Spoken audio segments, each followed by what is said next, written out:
ধর্মের নামে রাজনীতি করে তাদেরকে হুঁশিয়ারি দিয়ে বলতে চাই। বন্দ্যোপাধ্যায় বললেন, ওরে না রে আমার উম্মতেরা, তোদেরকে শিক্ষা নেওয়ার জন্য পদব্রজে চীন দেশে যেতে হবে না। আমি প্রত্যেককে বলবো যে আপনারা ভিডিওটা দেখলেন, প্রত্যেকের কাছে অনুরোধ করব ভিডিওটা বেশি বেশি শেয়ার লাইক এবং করুন। প্রত্যেককে বলবো ভিডিওটা আপনারা প্রথম থেকে নিয়ে শেষ পর্যন্ত শুনবেন। কিছু আলোচনা অবশ্যই আপনাদের কাছে করব। কথা হচ্ছে আমার বক্তব্য বেশি যে বক্তব্যগুলো আমি আপনাদের কাছে তুলে ধরি, এখানে কারো হিংসা নয় এবং কারো বিরোধিতা নয়, এবং আমি যাকে ইচ্ছে তাকে ভোট দিন, এটা আমার মানে কি নেতা নওশাদ সিদ্দিকী ভাইজানের বক্তব্য। কিন্তু এখানে কারোর সঙ্গে বিরোধ এগুলো আমরা একদমই চাই না। আমরা চাই যারা অন্যায় করবে, যারা অন্যায়মূলক কথা বলবে তাদের বিরোধিতা করা, তাদের কথাগুলোর উপর ধিক্কার জানানো, এই জন্য ভিডিওগুলো তৈরি করা হয়। তো আপনারা প্রত্যেকে ভিডিওটা অবশ্যই শুনলেন। একজন ব্যক্তি, এই ব্যক্তিটা বাড়ি হচ্ছে নন্দীগ্রামে যত সম্ভব। এই মহিলাটা এর আগে ভাঙড়ে, মাথায় টুপি পরা অনেক মুসলমান ভাঙড়ে মিটিংয়ে বসেছিল। আর ওই ভাঙড়ে বসে থাকতে থাকতে সবাই মিটিং শুনছিল। আর এই মহিলাটা তিনি বলতে লাগলেন কি, যে ইলম শিক্ষা করার জন্য আল্লাহ রসুল বলেছে চীন দেশে যাওয়া লাগবে। তো চীন দেশে যাওয়া লাগবে না, যে মানে পশ্চিমবাংলাতেই করা হবে। যে মমতা বন্দ্যোপাধ্যায় মানে কি, যে মুসলমানদের হচ্ছে উম্মাত, মমতার উম্মত হচ্ছে আমরা। তাহলে নাউজুবিল্লাহি মিন যালিক, চিন্তা করুন যে আজকে মমতা বন্দ্যোপাধ্যায়ের আজকে আমাদেরকে উম্মত গড়িয়ে দিয়েছে। আর সেই মানে কি মিটিংয়ে অনেক মুসলমানের বাচ্চা সবাই বসে ফ্যাল ফ্যাল করে তার মিটিংয়ের মানে কি বক্তব্যগুলো শুনেছে, কোনো প্রতিবাদ করেনি। কোনো প্রতিবাদ সেদিন ভাঙড়ের জমিনে হয়নি।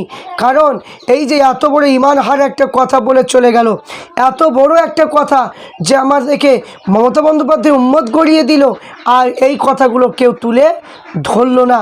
আর চিন্তা করুন, যা মুসলমান দেখে নিয়ে কত কি চলছে, কত কি হচ্ছে। আর একজন ব্যক্তি শওকত মোল্লা সাহেবকে একজন হাজী সাহেব বললেন যে গরিবের আল্লাহ, এর কোনো প্রতিবাদ করলো না। আমার মনে হয় যারা পীরজাদা আব্বাস সিদ্দিকী ভাইজানের বিরোধিতা করে যে সমস্ত আলেম ওলামা, এরা মানে কি আলেম ওলামা, এরা হচ্ছে হিজড়া। কারণ এরা যে এই যে এত বড় মানে কুরুচিত মন্তব্য করবে, আর এই আলেম ওলামাগুলো কোনো বক্তব্য মানে কি তুলে ধরবে না, তারা মানে আব্বাস সিদ্দিকী ভাইজানের বিরোধিতা বক্তব্য দেয়। এ আসিকুর রহমান সাহেব, এই যে হাফেজ খানা, এ মানে কি এইগুলো এই বক্তব্যগুলো শুনতে পায় না, তার কোনো প্রতিবাদ করে না। তাহলে এখন মানে কি সমাজ কিভাবে মুসলমানদেরকে ছোট করছে, কে মুসলমানদেরকে নিয়ে ষড়যন্ত্র চলছে।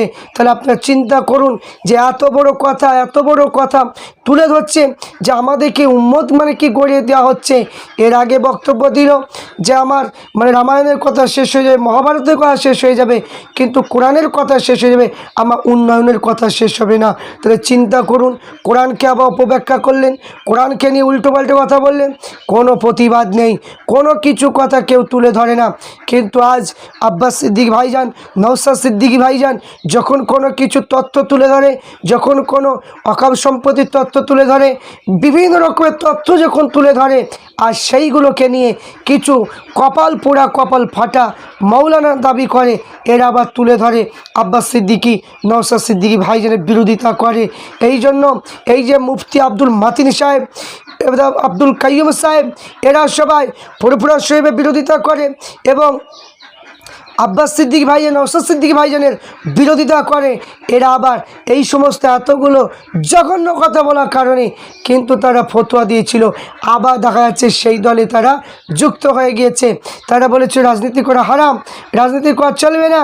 আবার দেখা যাচ্ছে রাজনীতি করলে কিনা কামাই করবে, কত ইনকাম হবে, মানে বিনা মানে কি পরিশ্রমী ইনকাম।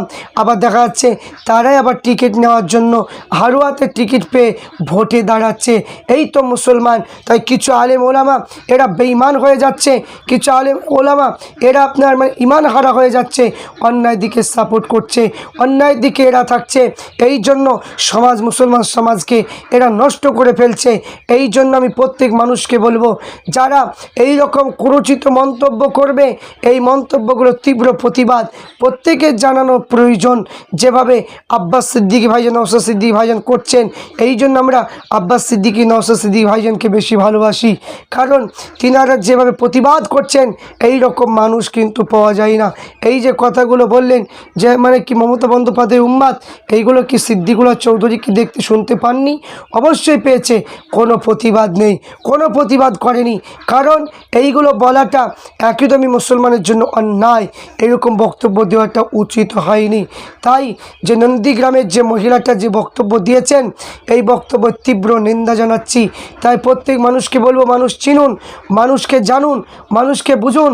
আজ কোনো উন্নয়ন নেই, কোনো উন্নয়ন নেই দেশে, সব উন্নয়ন সব নষ্ট হয়ে গিয়েছে। আজ মানুষের স্কুলে ছেলেপেলে পড়ার জন্য স্কুলগুলো নষ্ট হয়ে যাচ্ছে। আজ মানে হাতে মোবাইল তুলে দেওয়া, মানুষকে মানে কি বাচ্চাগুলোকে খেতে দেওয়া, এই যে বিভিন্ন রকমের টাকা পয়সা দেওয়া, এই যে বিভিন্ন মানে কি যে প্রকল্প বাহির করার পরে আজ স্কুলে পড়াশোনা হয় না। প্রজন্মে বাচ্চাগুলো এরা চাকরিতে উপযুক্ত হতে পারবে না। অনেক ছেলেপেলে মাধ্যমিক পাস করছে অথচ নিজের গ্রামের নাম ইংলিশে লিখতে পারে না, বড় দুঃখের বিষয়। তাই আমরা দেখতে পেলাম পিরজাদা নওশাদ সিদ্দিকী ভাইজান ভাঙড়ে যখন মানে কি আপনার র্যালি করছিলেন, তিনি মানে কি একটা হিন্দু বোনের সঙ্গে ভাইয়ের সঙ্গে দাঁড়িয়ে তিনি এই কথাগুলো তুলে ধরলেন যে আমরা চাই শিক্ষা, আমরা চাই মানুষের গরিব মানুষের পাশে যেন দাঁড়াতে পারে, আমরা এইগুলো চাই, এটাই কথা তিনি তুলে ধরেছিলেন। তা আমি বলবো যে এই যে বক্তব্যটা দিয়েছে এই বক্তব্য আমরা তীব্র নিন্দা জানাচ্ছি যে আমরা কখনো কোনো মানুষের উম্মত নয়, আমরা একমাত্র উম্মত হলাম আমার নবী হযরত মুহাম্মদ মুস্তাফা সাল্লাল্লাহু আলাইহি ওয়াসাল্লামের উম্মত, দুনিয়ার জমিনে কোনো নেতা মন্ত্রী উম্মত আমরা নয়। তাই এই কথা আমরা তীব্র নিন্দা জানাচ্ছি।